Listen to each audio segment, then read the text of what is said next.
Hello everyone, I am Anuj and preparing for banking exam. Let's do it together. तो video start करने से पहले मैं आपको यहाँ पे टेक्स्ट बुक की एक सेल के बारे में बता देना चाहता हूँ। उम्मीद की किरण पे एक सेल चल रही है जिसमें आपको पास प्रो 439 रुपीज़ में मिलेगा और सिंपल पास आपको 307 रुपये में मिलेगा। अगर आप मेरा कूपन कोड यूज़ करते हो तो मेरा कूपन कोड है ANUJ अनुज, आपको स्क्रीन के सामने दिख भी रहा होगा। 12% का आपको ऑफ मिल जाएगा अगर आप मेरा कूपन को यूज़ करते हो तो जिसने अभी तक से यहाँ पे पास प्रो या फिर टेक्स्ट बुक का पास नहीं लिया है तो वो ले सकते हो। और ये सबसे लोएस्ट प्राइस है अभी तक का ईयरली पास प्रो पे। ठीक है, तो जिसने अभी तक नहीं लिया है वो ले लेना। लिंक जो है वो डिस्क्रिप्शन बॉक्स में मैंने डाल दिया है, बाय लिंक। उस पर क्लिक करोगे सीधे जाके आपको कूपन यूज़ करना है, आपका 12% ऑफ मिल जाएगा। ठीक है, अब हम लोग वीडियो कंटिन्यू करते हैं। Hello everyone, I am Anuj and preparing for banking exam. Let's do it together. तो आज मैं यहाँ पे SBI क्लर्क मेंस की एक स्ट्रेटजी बताने वाला हूँ आपको कि कैसे फॉलो करना चाहिए मेंस एग्जाम को, कैसे आपको प्रिपेयर करना चाहिए। अब 2 दिन बचे हैं लेकिन आपको क्या चीज़ दिमाग में रखनी चाहिए। सबसे पहले तो आपको, अगर फर्स्ट टाइम एग्जाम देने जा रहा हूँ, क्योंकि मुझे पता है इस बार बहुत सारे लोग फर्स्ट टाइम एग्जाम देने जा रहे हैं, क्योंकि 2 शिफ्ट में एग्जाम हो रहा है, वो भी 2 दिन में, है ना। एक मेरा जो 25 को एग्जाम है सेकेंड शिफ्ट में, और 4th को भी 2 शिफ्ट है शायद, है ना। 25 को तो 2 शिफ्ट है, मुझे कंफर्म है। 4 तारीख को भी एग्जाम है, 4 मार्च को। ठीक है, तो उनको क्या चीज़ माइंड में रखनी चाहिए, कैसे आप निकाल सकते हो पहली बार में एग्जाम। मैंने निकाला नहीं है लेकिन मैं गाइड कर सकता हूँ, है ना। सबसे पहले तो आपको पता होना चाहिए कि जनरल अवेयरनेस आता है, इंग्लिश आता है, क्वांटिटेटिव एप्टीट्यूड आता है, और इसमें रीजनिंग एबिलिटी एंड कंप्यूटर आता है। तो कंप्यूटर जो लिखा होता है कंप्यूटर नहीं होता है ना। कंप्यूटर एप्टीट्यूड होता है। कंप्यूटर एप्टीट्यूड का मतलब हो जाए इनपुट आउटपुट, है ना। जो रीजनिंग में आता है उसी को कंप्यूटर एप्टीट्यूड कहते हैं। कहीं आपको माउस ये सब आपको RRB ऐसा सोच रखे हो तो वो सब नहीं आएगा इसमें। ठीक है, तो ये चीज आप पहला डाउट अपने माइंड से निकाल दो। उसके बाद नंबर ऑफ क्वेश्चन कितने होते हैं। जनरल अवेयरनेस में 50 होते हैं, इंग्लिश में 40, मैथ और रीजनिंग में भी 50 और 60 होते हैं। इसमें 60 होते हैं, रीजनिंग में 60 होते हैं। तो सबसे ज्यादा स्कोर आप कर सकते हो कहीं पे तो यहाँ पे कर सकते हो मार्क्स में, है ना, रीजनिंग में और जनरल अवेयरनेस में। टाइमिंग आपको काफी सफिशिएंट टाइमिंग मिलती है, जनरल अवेयरनेस की तो बहुत अच्छी टाइमिंग मिलती है। इंग्लिश के लिए भी सफिशिएंट टाइम रहता है। कम जो पड़ जाएगा वो आपको रीजनिंग में कम पड़ सकता है टाइमिंग, है ना। और मैथ में भी मेरे साथ सफिशिएंट टाइम रहता है। ठीक है, नंबर ऑफ क्वेश्चन देख लिए जाए तो 50 40 50 50 होते हैं। जो लास्ट टाइम जो मैंने दिया था एग्जाम, उस हिसाब से अगर देखा जाए तो मैथ का जो होता है वो इजी होता है कंपेयर टू रीजनिंग बोल रहा हूँ मैं, है ना। रीजनिंग थोड़ा मॉडरेट लेवल पे रहता है, क्योंकि लास्ट टाइम मुझे याद है मैंने एप्टीट्यूड में 29 करे थे। अब सेक्शनल कट ऑफ तो होती नहीं है, सेक्शनल मार्क्स दिखाएगा इसमें, तो ओवरऑल मार्क्स दिखाता तो मैं बता नहीं सकता हूँ कितने सही थे कितने गलत थे, लेकिन मैं कॉन्फिडेंस हूँ कि मेरे 25 के आसपास मार्क्स आए ही होंगे, है ना। मैं इतना मतलब अंदाजा लगा सकता हूँ अपना। ठीक, वहीं पे अगर रीजनिंग देखा जाए तो मैं 20 से 25 मार्क्स तक ही करा था। ये मुझे अच्छी तरह ध्यान भी नहीं है, मैं 20 मार्क्स तक के ही शायद करा हूँ। लेकिन वही बता रहा हूँ, जो आप मैथ होता है वो ज्यादा कर सकते हो। इसलिए जब भी हम एग्जाम देने जाते हैं ना मेंस का, तो थोड़ा सा इजी एग्जाम पड़ता है तो हम लोग एकदम रिलैक्स हो जाते हैं। रिलैक्स नहीं होना है, आप क्वांट में 30 से भी ज्यादा कर सकते हो। ठीक है, तो स्पीड शुरुआत से लेके चलनी है, स्पीड विद एक्यूरेसी। ठीक है, अब जनरल अवेयरनेस हो गया। अब कहाँ से करना है जनरल अवेयरनेस, मैं कहाँ से करता हूँ मैं बता देता हूँ, अपना बता देता हूँ। बाकी आपकी इच्छा है, आप वहां से करो या ना करो। देखो, न्यूज हर जगह है। एक चीज दिमाग में डाल लो, जो न्यूज है वो हर जगह है, हर एक सोर्स न्यूज प्रोवाइड करता है। किसी की न्यूज गलत नहीं होती है।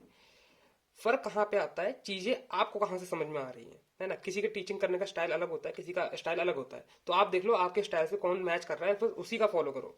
ठीक, मैं जनरल नॉलेज 4 मंथ का करके जा रहा हूँ। ठीक है, अक्टूबर नवंबर दिसंबर जनवरी, नवंबर दिसंबर जनवरी मतलब कंफर्म है इसका, तो मैं करके जा रहा हूँ। बाकी अक्टूबर में देख लिया है, फरवरी का 15 दिन का भी मैं देख लूंगा। ठीक है, तो ये होंगे मेरे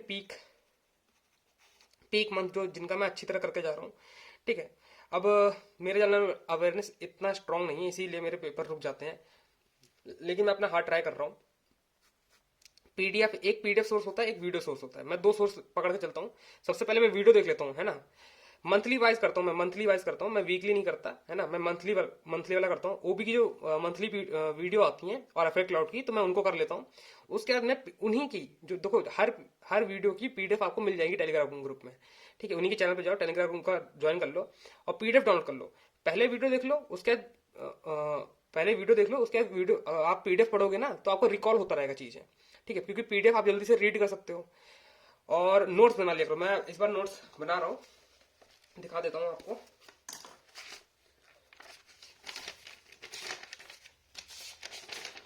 ये देख सकते हो, मैंने ऐसे करके नोट्स बना रखे हैं। ठीक है, नवंबर का हो गया, अक्टूबर का हो गया, दिसंबर का हो गया और ये जनवरी का हो गया। तो ऐसे करके मैंने नोट्स बना रखे हैं और ऑल ओवर भी हो गया है ना। तो इसमें कुछ नोट्स जो है वो मतलब रिपीट भी हो रहे हैं, तो मुझे वो आइडिया होता जाता है कि हाँ मैंने ये न्यूज़ पहले पढ़ रखी है। जैसे आपका टाटा न्यू वाला पढ़ा रखा होगा, पार्टनरशिप हो रखी है HDFC बैंक से, ये लोग अपना क्रेडिट कार्ड लॉन्च कर रहे हैं। ये इतनी कॉमन न्यूज है ना, मतलब बैंक विद कोई एक पर्टिकुलर कंपनी है ना, वो साथ में मिलकर अपना क्रेडिट कार्ड लॉन्च करेंगी। क्यों करेंगी भाई? उनको बेनिफिट्स देने होते हैं ना, तो ताकि आप उनका प्रोडक्ट यूज करो। टाटा ने एक्सिस के साथ ज्वाइन कर लिया, तो जो एक्सिस के कस्टमर है वो टाटा के पास भी चले जाएंगे, तो टाटा के जो कस्टमर होंगे वो एक्सिस के पास भी आ जाएंगे। देखा होगा ना एयरपोर्ट पे 1 रुपए में खाना मिल जाता है क्रेडिट कार्ड्स पे। तो ये सब क्या होता है, स्कीम होती है।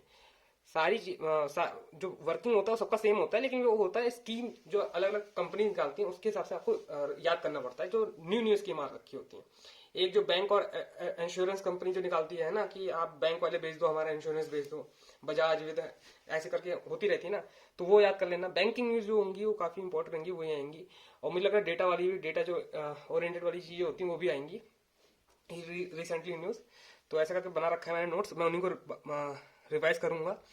फिर आते हैं इंग्लिश में। इंग्लिश में देखो मैंने क्या कर रखा है, ओनली मॉक्स। मैं मॉक्स लगा रहा हूँ और कुछ नहीं लगा रहा हूँ। और यूट्यूब वीडियो देख लेता हूँ जो मॉक सॉल्विंग वाली जो वीडियोस होती हैं, जो टीचर्स मॉक्स सॉल्व कराते हैं ना, एरर डिटेक्शन हो गया, फिर RC हो गया कि कैसे पढ़ते हैं उसको, कैसे चीजें एक्सट्रैक्ट करते हैं, कैसे निकाल सकते हैं। 4 ऑप्शन है तो 4 में से कौन सा ऑप्शन होगा, कौन सा ऑप्शन नहीं होगा, और क्यों नहीं होगा उसका भी रीजन अगर जानना हो ना आपको। जितना अंडरस्टैंड कर लोगे उतनी आसान इजी इंग्लिश बन जाएगी आपके लिए।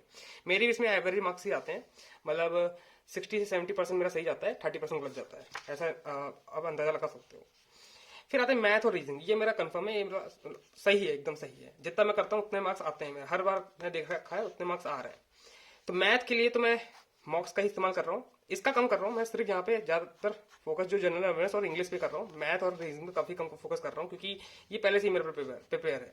20 मार्क्स तक का मैं लेके चल रहा हूँ कि 20 मार्क्स तक का ले आऊंगा। और DI और डेटा सफिशिएंसी इन पे ज्यादा फोकस करूंगा। जो मिसेंस पार्ट होगा उस पर पहले फोकस करूंगा, उसके बाद आएगा रीजनिंग। फिर आता है रीजनिंग का पोर्शन। रीजनिंग का पोर्शन में भी मैं मॉक्स का ही इस्तेमाल कर रहा हूँ सिर्फ, और मिसलेनियस पार्ट पे पहले फोकस करूंगा मैं, क्योंकि मुझे मार्क्स गेन करने हैं रीजनिंग में। क्योंकि रीजनिंग जो है मॉडरेट लेवल आ रहा है, आपने अभी तक के जितने भी एग्जाम देखे हैं रीजनिंग के परस्पेक्टिव से, तो सारे प्री में भी और मेंस में भी जो रीजनिंग वो हिलाई नहीं जा रही है ना, बहुत बहुत हाई लेवल की रीजनिंग आ रही है मेरे हिसाब से तो आ रही है ना। IBPS PO में भी किसी तरह मेरे डबल डिजिट में मार्क्स आ पाए, नहीं तो फिर वो सिंगल डिजिट में रह जाते हैं। और मैं पहले 15 मार्क्स ट्राई करूंगा करने का मिसलेनियस पार्ट से सिर्फ, क्योंकि मिसलेनियस पार्ट में क्या कोडिंग डिकोडिंग है, कोडिंग सिलॉक्स आता है, कोडिंग क्वालिटी आता है, कोडिंग डिस्टेंस डायरेक्शन आता है, डेटा सफिशिएंसी वाले क्वेश्चन आते हैं। इनको पहले करने का ट्राई करूंगा मैं, क्योंकि इजी भी होते हैं करने में। टाइम मैं मानता हूँ टाइम टेकिंग है, लेकिन आपको मार्क्स गेन करने हैं ना, तो मार्क्स गेन करने के लिए इन क्वेश्चन को करना पड़ेगा। पहले 15 मार्क्स आप इस पे फोकस करा करो। अगर आपने पहले 30 मिनट में 15 मार्क्स यहाँ से एक्सट्रैक्ट करनी है 30 या 25 मिनट में, फिर आपके पास काफी टाइम बच जाएगा एक पजल या फिर इनपुट आउटपुट करने के लिए। 1 या 2 पजल आप कर सकते हो, ठीक है। अब बहुत सारी शिफ्ट हैं, तो कुछ भी हो सकता है। कितनी पजल आ सकती हैं, या फिर 2 पजल आएंगी या 4 पजल आएंगी, है ना। या तो एक ही पजल आए, उसका सारा जो क्वेश्चन होगा इसमें देते, या फिर क्रिटिकल रीजनिंग में देते, वो फिर पेपर पे किस्मत पे भी है, ठीक है। लेकिन मैं ये बोल रहा हूँ लास्ट में ही जाके पजल करना, और इनपुट आउटपुट भी लास्ट में जाके करना। इसे पहले देखना ही मत, सबसे पहले आपको ये वाला पार्ट करना है। 15 मार्क्स यहाँ से आएगा ही आएगा, ठीक है। बाकी वीडियो को यहीं पे एंड करते हैं। बेस्ट ऑफ लक आप लोगों को, अच्छे से एग्जाम देना। और बाकी मैं रिव्यू वीडियो तो बनाऊंगा ही, जो मैं एग्जाम देके आऊंगा उसकी। 25 तारीख को सेकंड शिफ्ट में मेरा एग्जाम है। ट्राई करूंगा कि मैं 80 के आसपास मार्क्स ले आऊँ, है ना, क्योंकि कट ऑफ भी लास्ट टाइम 70 या 70 के आसपास गई थी। तो इस बार मुझे लग रहा है बहुत सारे शिफ्ट में बहुत सारे बच्चे एग्जाम दे रहे हैं, तो कट ऑफ हाई जा सकती है। तो मैं 80 प्लस टारगेट लेके चल रहा हूँ, और देखते हैं एग्जाम देख के बता पाऊंगा, क्योंकि ऐसे मैं बता नहीं सकता कि कितने मार्क्स ला सकता हूँ। क्योंकि इस टाइम पे SBI क्लर्क का जो एग्जाम है वहाँ उसकी कोई कट ऑफ डिसाइड नहीं हो सकती है, क्योंकि बहुत सारे शिफ्ट होंगे। तो कट ऑफ क्या था, 70 भी चली जाए, बहुत हार्ड पेपर आएगा, या फिर 80 या 90 में चली जाए, अगर इजी पेपर आ गया तो, इजी शिफ्ट आ गई तो किसी में भी, है ना। तो वो तो बैलेंस करेंगे, नॉर्मलाइजेशन करेंगे, ठीक है। कुछ कह नहीं सकता मैं, लेकिन यही है कि अपना एक्यूरेसी के साथ अच्छे से अटेम्प्ट करना, पर एक्यूरेसी और स्पीड का ध्यान देना। ये मत सोचना कि भाई मुझसे क्वेश्चन हो रहे हैं, मेंस के हो रहे हैं तो मैं रिलैक्स बिल्कुल नहीं होना है, ठीक है। इसमें स्पीड बना के चलना है। मुझे पता है कि क्वांट आपको इजी लगेगी, मुझे लास्ट टाइम से देख ही रहा हूँ मैं, और मैंने और एग्जाम का एबीपीएसपीयू का भी आप देख सकते हो कि क्वांट इजी आई थी रीजनिंग के मुकाबले। ठीक है, तो वीडियो को यहीं पे एंड पे रखते हैं, and that's all for today. I meet you guys in next video. Till then work hard and stay motivated.